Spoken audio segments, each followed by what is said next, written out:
પાઠ 13 પંડિત રામપ્રસાદ બિસ્મિલ. જન્મ 1897. ફાંસી 19મી ડિસેમ્બર 1927. ગોરખપુર. પહેલા મહાયુદ્ધ દ્વારા મળેલી સંધિને કારણે યોજાયેલી ગદરની ક્રાંતિ ઘરભેદુઓના લોભને કારણે ફૂસકી ગઈ. અનેક ક્રાંતિકારીઓ ફાંસીને માચડે ચઢ્યા તો કેટલાક જેલમાં સબડતા રહ્યા. સચિન્દ્રનાથ સૈયાલ કાળા પાણીની જન્મટી ભોગવી પુનઃ રાજકારણમાં સક્રિય થનાર અને એટલું જ નહીં, ક્રાંતિકારી ચળવળમાં કાર્યરત રહેનાર એકમેવ અદ્વિતીય ઉદાહરણ છે. છુટકારો થતાં જ તે પુનઃ કાર્યમગ્ન થઈ ગયા.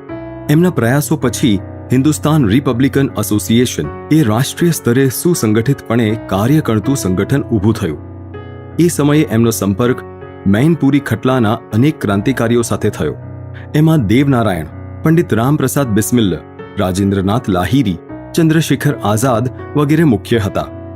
પંડિત રામપ્રસાદ બિસ્મિલના પૂર્વજો ચંબલ નદીની કોતરોમાં શિસ્તબદ્ધ પણ સ્વતંત્ર જીવન જીવતા હતા. એમના દાદા પહેલા શાહજહાનપુરમાં જઈને વસ્યા હતા. એમનું શાળાનું શિક્ષણ ત્યાં જ થયું.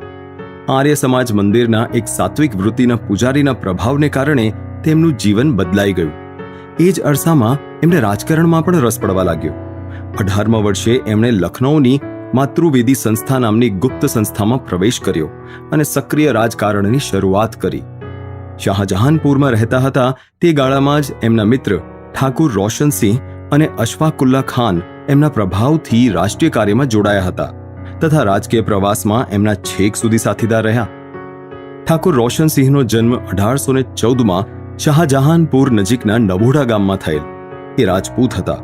પંડિત રામપ્રસાદના સંપર્કથી તે માતૃવેદી સંસ્થામાં આવ્યા અને પછી તેમના હસ્તે દેશને ઉપયોગી એવા કાર્ય થયા. અશફાકુલ્લા ખાન સુશિક્ષિત અને શ્રીમંત પઠાણ કુટુંબમાં જન્મેલ અને સઘળા સગા સંબંધીઓ મોટી મોટી સરકારી નોકરીમાં હતા.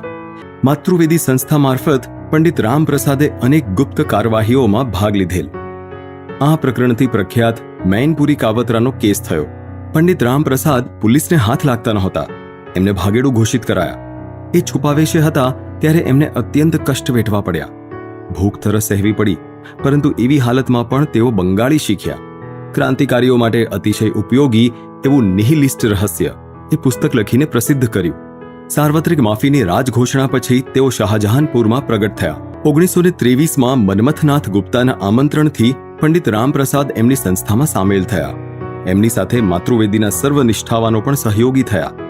નવી સંસ્થાનું નામ ઠરાવાયું હિન્દુસ્તાન રિપબ્લિકન એસોસિએશન. સચિન્દ્રનાથે તેમનું બંધારણ ઘડ્યું. સશસ્ત્ર ક્રાંતિથી હિન્દુસ્તાન સ્વતંત્ર કરી હિન્દુસ્તાનમાં સંયુક્ત પ્રજાસત્તાકની સ્થાપના કરવી એ આ સંગઠનનું ધ્યેય હતું. ફેબ્રુઆરી 1925માં સચિન્દ્રનાથની ધરપકડ થઈ એટલે હિન્દુસ્તાન રિપબ્લિકન એસોસિએશનનું નેતૃત્વ પંડિત રામપ્રસાદ પાસે આવ્યું. સંગઠન તો બનાવ્યું, પણ તે ચલાવવા પૈસા ક્યાંથી આણવા? ફંડ એકત્ર કરવાનો પ્રયત્ન કર્યો, પણ સફળતા મળી નહીં. આખરે ધન ખાતર દરોડો પાડી નિધિ એકત્ર કરવાના નિર્ણય પર સર્વ એકમત થયા. 3-4 દરોડા પાડ્યા, પણ તેમાંથી કંઈ વિશેષ લાભ થયો નહીં. આખરે ઘણી ચર્ચા પછી દરોડો પાડવો તો સરકારી ખજાના પર એવું ઠરાવાયું. પંડિત રામપ્રસાદ એકવાર ગાડીમાં પ્રવાસ કરતા હતા ત્યારે ગાડીના પ્રત્યેક સ્ટેશન પર સ્ટેશન માસ્ટર સ્ટેશનની રોકડ જમા કરતા હતા. એ તેમના ધ્યાનમાં આવ્યું. લખનઉ પહોંચતા સુધીમાં લગભગ 10,000ની રોકડ જમા થતી હશે એવું એમના ધ્યાનમાં આવ્યું. ગાડી પર દરોડો પાડી એ રકમ લૂંટી લેવાનો વિચાર તેમના મનમાં ઘોળાવા લાગ્યો. સ્ટેશને પૈસા એકત્ર કરી તે રાતે લખનઉ પહોંચનારી 8 ડાઉન આ દરોડાનું નિશાન બની. કાકોરી જંકશન પછીના 2 સ્ટેશન પછી અંધારું થતા સાંકળ ખેંચી ગાડી રોકવાની અને તિજોરી તોડી પૈસા લઈ અંધારામાં ભાગી છૂટવું એવી યોજના ઠરાવાઈ. 9 ઓગસ્ટ 1925 કોઈ પણ ભૂલ ન કરતા આપણા વીરોએ કાકોરી જંકશનના સ્ટેશનેથી 8 ડાઉન ગાડી પકડી. ધ્યાનમાં ન આવી જાય એટલે કોઈની પાસે બંદૂક નહોતી. બધા પાસે માઉઝર પિસ્તોલો હતી. રાજેન્દ્રનાથ લાહિરી, સચિન્દ્રનાથ બક્ષી અને અશફાકુલ્લા ખાન બીજા વર્ગના ડબ્બામાં ચઢ્યા. પંડિત રામપ્રસાદ બિસ્મિલ, કેશવ ચક્રવર્તી, મુરારીલાલ શર્મા, મુકુંદીલાલ, બનવારીલાલ, મન્મથનાથ ગુપ્તા અને ચંદ્રશેખર આઝાદ એ 7 જણ ત્રીજા વર્ગના જુદા જુદા ડબ્બામાં બેઠા. નક્કી કર્યા પ્રમાણે સંકેત સ્થળ પાસે ગાડી પહોંચતા જ રાજેન્દ્રનાથ લાહિરીએ સાંકળ ખેંચીને ગાડી થોભાવી. ઝપાટાભેર બધા પ્રપંચકારો નીચે ઉતર્યા. બે જણના એક જૂથે એન્જિનમાં ઘૂસીને પિસ્તોલની ધાકથી ડ્રાઈવરને તાબામાં લીધો, તો બીજા જૂથે ગાડીમાંથી ઉતરેલા ગાર્ડને એ જ પ્રમાણે તાબામાં લીધો. પ્રવાસીઓને કોઈ પણ પ્રકારનો ત્રાસ ન આપતા કેવળ સરકારી તિજોરી જ લૂંટવાની સૂચના સર્વને બૂમ પાડી આપવામાં આવી, તેમજ ગાડીની બહાર ન ડોકાવવાની સખત સૂચના પણ આપવામાં આવી. વજનદાર તિજોરી ડબ્બામાંથી બહાર ધકેલવામાં કાઢવામાં આવી. ગાડીમાંના પોલીસોને પિસ્તોલની ધાકથી ડબ્બામાં બંધ કરવામાં આવ્યા. સાથે લાવવામાં આવેલ મોટા હથોડાના ઘા ઝીકીને તિજોરી તોડવાની શરૂઆત કરી. તિજોરી અત્યંત મજબૂત હોવાથી સહેલાઈથી તૂટે તેમ નહોતી. આખરે તિજોરીમાં મોટું બાકોરું પડ્યું. તિજોરીમાંથી સર્વ થેલીઓ કાઢી એને ચાદરમાં બાંધી ઉલટી દિશામાં જવાનો દેખાવ કરી સર્વ ક્રાંતિકારીઓ અંધારામાં છટકી ગયા. કેટલાક દિવસો પછી લૂંટાયેલી કેટલીક નોટો શાહજહાનપુરમાંથી સાંપડી. નોટોના ક્રમાંક પરથી પોલીસને તેમનો પત્તો લાગ્યો.